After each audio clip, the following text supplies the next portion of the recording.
All right, what's good? Welcome to another edition of Live Wire Sports Media. You know what it is. Um, the Indiana Fever really got embarrassed tonight by the Atlanta Dream by a score of 77-58 in the return of Stephanie White, who picked up right where she left off at.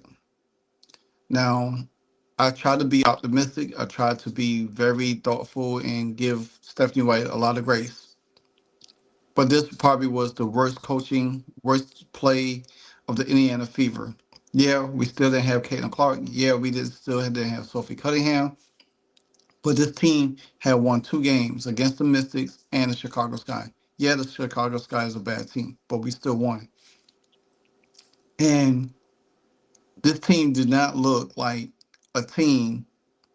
They resorted back to their same old ways they did early on in the season, first couple of games when Caitlin wasn't playing.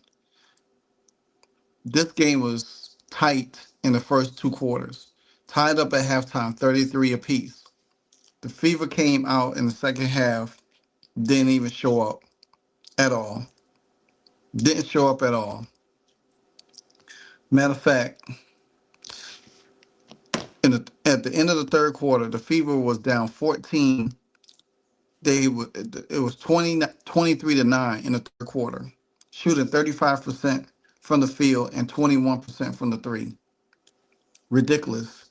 Stephanie White continues to not make adjustments. She continues to not play the players that need to be played. She failed to keep the players that are making momentum in the game on the floor. There is no way that you should be able to continue to have bad habits and not have continuity.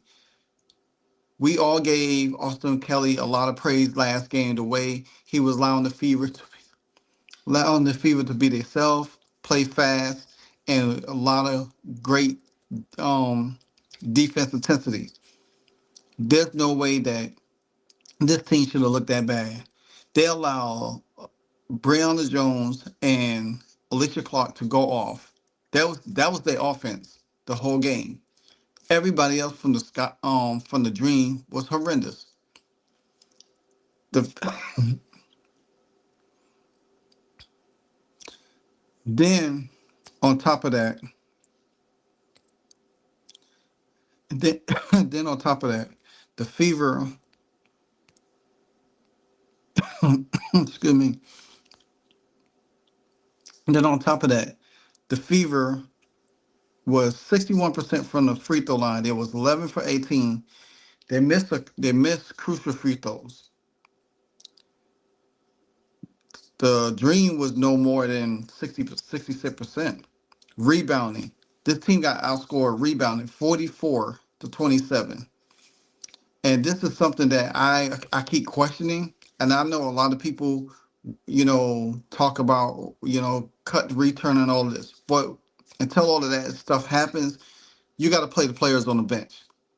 You got to get them involved. You can't wait till the last few minutes of the game just to put them in and then think they're going to make an impact. You're already getting blown out by 20 something points. Put them in early in the fourth quarter. See if they can make some kind of impact. They can't even get a rhythm in themselves because they're getting garbage minutes with 40 something seconds left in the game. That's totally ridiculous. Stephanie White get a tech in the game. Then she had to challenge another call because they called a family call on DeWanna Bonner when clearly Alicia Gray traveled.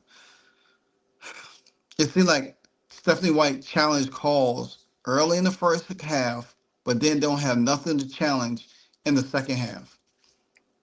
Yeah, she got a tech for us, whatever the case may be. Now, whatever Austin Riley did in the last game to win, that's what she should have came and picked up and said, "Hey, what did you do to get this team where they need to be?" This team could have easily won this game against Atlanta. They sat there and played the whole game the style of Atlanta, how Atlanta wanted to stop or play. Lexi Hall probably had one of her worst games that she has played this season. Kelsey Mitchell continues to play hero ball, continue to dribble drive. and throw up wild shots. Then she gets mad because she didn't get a 3-point a foul call. But you causing unorthodox shots, they're not gonna give you them calls. No passing, no ball movement, no pick and roll action for Leah Boston. Leah Boston is not even touching the ball. She was 3 for 9 from the field, 0 for 1 for 3, 4 boards, 5 assists, 4 fouls, 7 points. She had 2 turnovers. Costa had 2 turnovers. Howard had 2 turnovers. Hall had a turnover. Dantas had a turnover.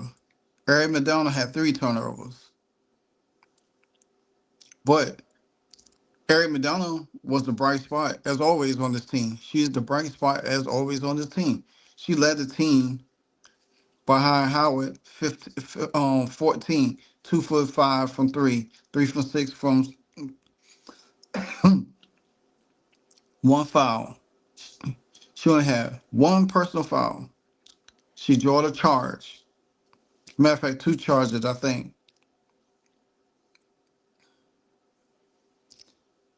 But again, this team seems like they cannot focus. I mean, me personally, if this was the case, Stephanie White could have just stayed where she was, allow Austin Kelly to coach this team. Everybody said, well, Austin Kelly came with Stephanie White. Yeah, but some people coach differently. The mentality might need to be the same. The game plan might be different. It don't matter. Their coaching acumen is different. He is a developmental coach. Guess what that means? He knows the players' tendencies well than the head coach. That's why the head coach has assistants, because the assistants are more hands-on with the players than the head coach is. It's just sad to see this with the Indiana Fever right now. And I said this in my live stream. If y'all had catch the live stream earlier with me and Nicole on there, and I said this team seems like they want to tank the season for some odd reason. This is what it seems like, because you have Caitlin Clark and Aaliyah Boston on this team, and you should be well. This team should have been way ahead than it was last year. We knew what it was when Caitlin came in the league with her rookie season, but then again, we putting this kind of trash on a product. Now we talked about in the live stream. We talked about all the other teams that's playing well. The Golden State Valkyries, who to sign one of my favorite players that I wanted on the Fever, Ariel Powers.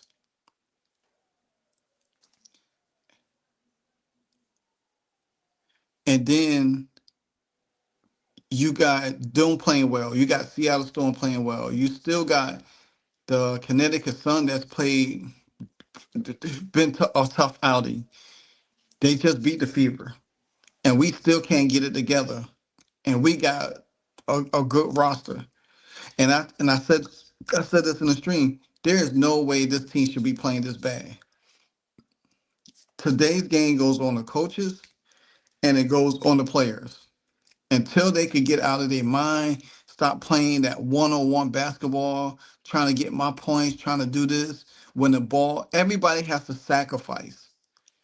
You can't sacrifice. If you don't sacrifice, you're not going to win a championship. You're not going to win a Commissioner's Cup and all of that stuff. This season hinges so much on what the success of the Indiana Fever is doing, and it's an embarrassment. It is an embarrassment. It shouldn't. It should never happen like this. I'm gonna let y'all listen to the post game comments by Stephanie White before I even dive back in. What went wrong in that quarter? Yeah, I think they hit us in the mouth. I felt like they did that a little bit in the first quarter too, and we were able to regroup. Their physicality on the defensive end really affected us. It took us out of what we wanted to do and forced us to rush offensively, and they've got really good shifty guards that can get downhill, and we didn't do a good job of guarding our yard or being in rotation, and they've got great post players. They got Olympians on this roster, right? And our ability to match that physicality on the defensive end, our positioning, our connectedness, I thought wasn't there, and they took advantage of it. And what was the difference between the physicality, you think, like in the first half versus that third quarter and fourth? I don't know if it was different. I just felt like we handled it better early in the ballgame. I know fouls are kind of the story of the season, and it's not always fun to talk about the fines, but 6 through 3 quarters just seems incredibly low. Did you feel like you weren't getting a lot of calls early that impacted late in the game? Yeah, I mean, I feel like it's been that way all season for us. But again, I think that an area for growth for us is like, you know, we've got to be able to play through that. Obviously, it's being able to happen, so we've got to find a way to play through that. We've got to use physicality in a way that we can, you know, use our movements and some of our pressure releases against them. We've got to find a way to finish with contact. You know, I felt like the other thing that it forced us to do today was get very tunnel vision. We got away from moving the ball. You know, we got a lot of ISO threes instead of a lot of kick out threes, and so it forced us to be a little bit more tentative in tunnel vision. How do you take that into practice in the coming days in terms of building off of all that feedback? Yeah, I mean, we just got to get, you know, we got to get the guys that we practice against to continue to beat the shit out of us, right? To be physical and to make things difficult for us. And, you know, we've got to be able to handle that. You know, I think growth in terms of mental toughness, right? In terms of being able to stay focused and locked in, being able to get to the next action. Being able to utilize pressure releases and not force it to freeze us are all things that we can continue to work on in practice.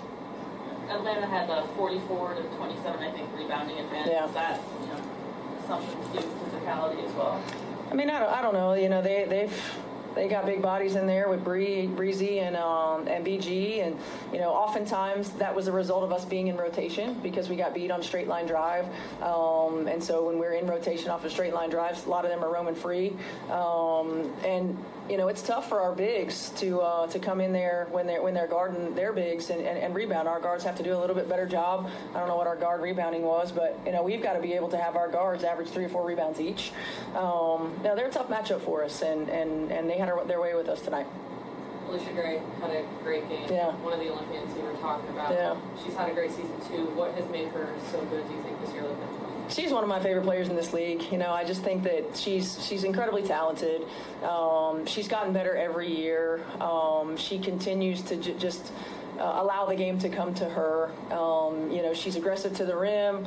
Her three-point shooting is really good. You know, great scores get to the free throw line. She does that. She uses her size well. She plays off of her teammates really well. She's a tough matchup. It seemed like the third quarter was the difference there. Just what did they do so well, and what did you guys kind of struggle with? All right.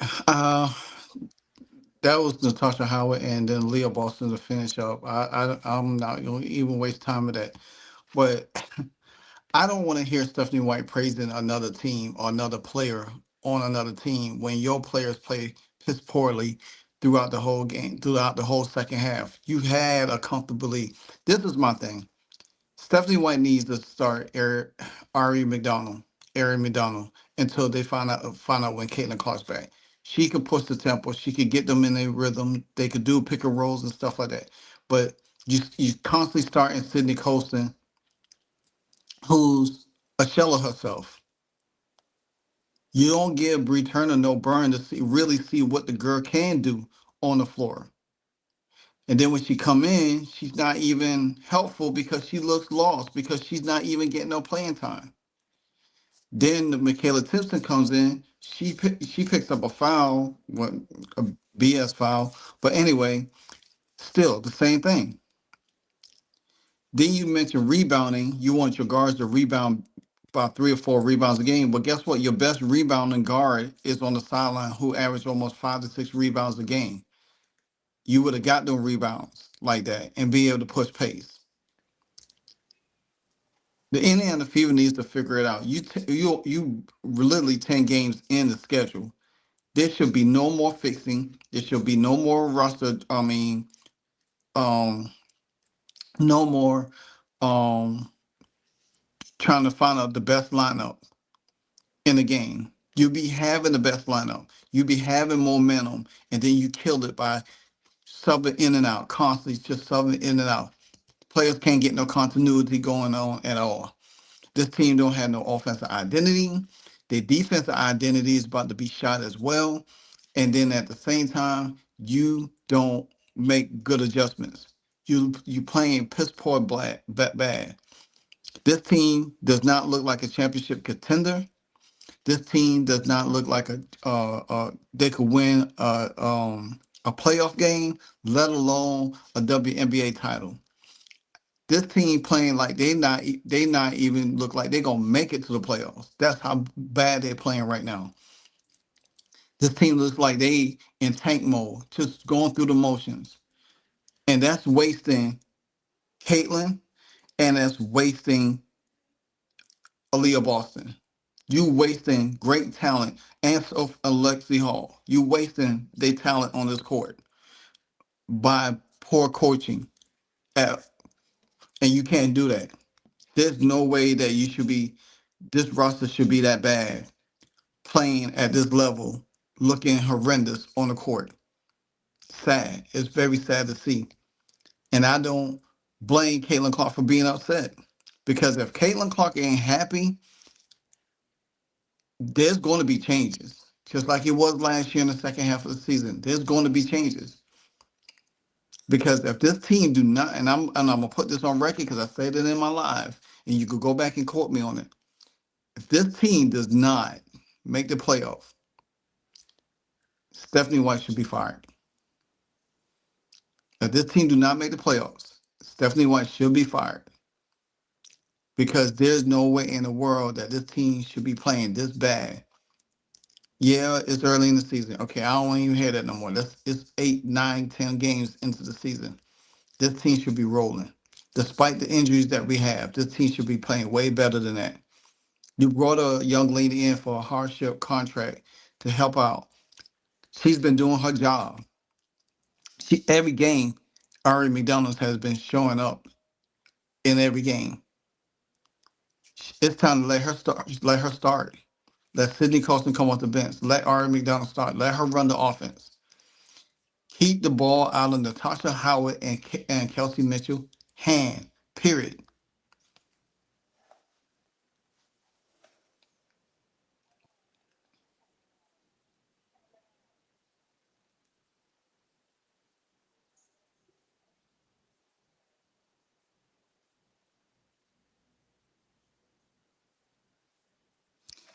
That look on CeCe's face said it all. It said it all. I'm disappointed, really disappointed in this team, and I'm not giving Stephanie White no grace on this game at all. I gave her grace for the last few games, but I can't give her grace in this game. She came back and pretty much undo everything that Austin Kelly did. Everything that he did. Everything that he did. They undid it.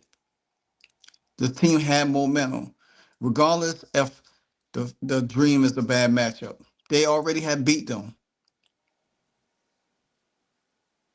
So this game could have been closer. It just don't make sense at all. How bad this team looked.